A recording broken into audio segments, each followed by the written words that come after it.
प्रकृति के अस्तित्व का मूल कारण आत्मा की शिक्षा है। यदि आप जीवन पाना चाहते हैं तो आपको इसके लिए हर पल मरना होगा। जीवन और मृत्यु ही वस्तु की भिन्न भिन्न अभिव्यक्तियां हैं, जिन्हें भिन्न भिन्न दृष्टिकोणों से देखा जाता है। वे एक ही लहर का गिरना और उठना दोनों है, और दोनों एक ही पूरी है।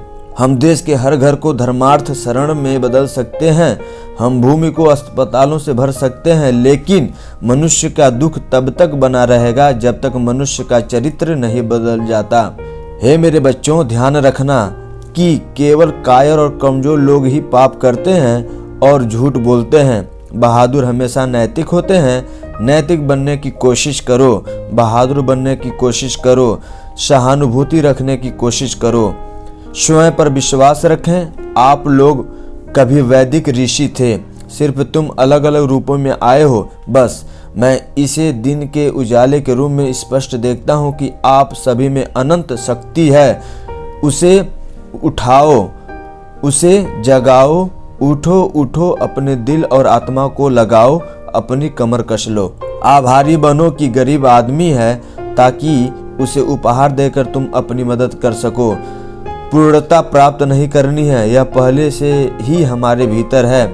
हमारा कर्तव्य है कि प्रत्येक व्यक्ति को उसके अपने उच्चतम विचार पर जीने के संघर्ष में प्रोत्साहित करें, और साथ ही साथ आदर्श को सत्य के यथासंभव निकट बनाने का प्रयास करें। भारतीय पौराणिक कथाओं में चक्रों का एक सिद्धांत है कि सभी प्रगति तरंगों के रूप में होती है।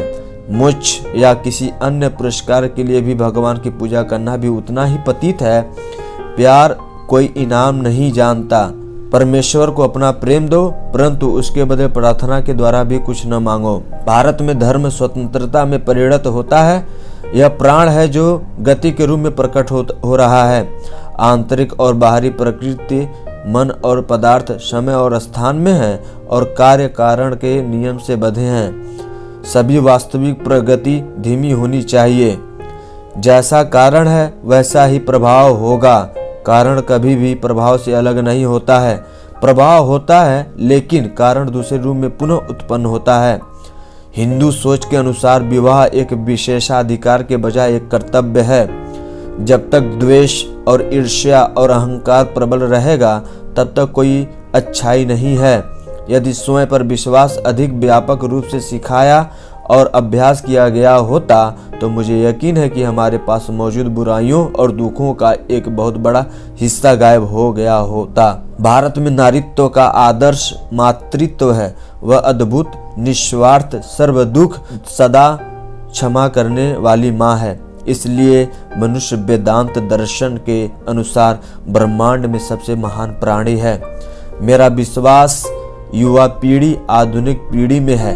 उनमें से मेरे कार्यकर्ता आएंगे, वे शेरों की तरह सारी समस्याओं का समाधान निकालेंगे। आई होप ये आपको कंटेंट अच्छा लगा होगा। ऐसे ही विचार में अनेक ऋषि मुनियों के जो क्रांतिकारी हैं उनके बिहाफ पे क्वेश्चन मैं बनाता हूं। तो आपको अगर ये चैनल अच्छा लगा तो चैनल को सब्सक्राइब कर लीजिए।